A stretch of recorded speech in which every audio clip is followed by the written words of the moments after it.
আসসালামু আলাইকুম। আমার উপর অনেকজন রাগ করছেন। দেখেন আমরা কোথায় থাকি, আমাদের আশ্রম কোথায়। আমরা যে আশ্রমে থাকি আমাদের উস্তাদের আশ্রম। দেখেন এই যে এই দেখেন গাছের অভাব না, দেখেন এই যে সেই গাছ, দেখেন এই যে এই দেখেন কত গাছ দেখছেন, এই যে গাছের অভাব নাই। দেখেন এই যে এই দেখছেন এই যে সেই গাছগুলো, দেখেন এই যে এই দেখেন। উস্তাদের পানি দিয়ে ধুয়ে দেন তো উস্তাদ।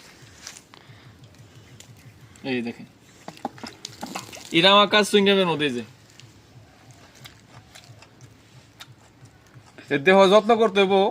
কি দরদি দেহ কিছু থাকতে কোন তো কিছু দরদি বলেন কিছু।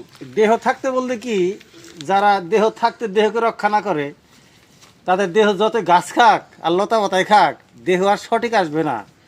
আসলে সাধকদের এত গাছ গাছালির প্রয়োজন হয় না, আমি মনে করি। যেটা এই যে দেখেন সাধকদের এত গাছের দরকার কেন?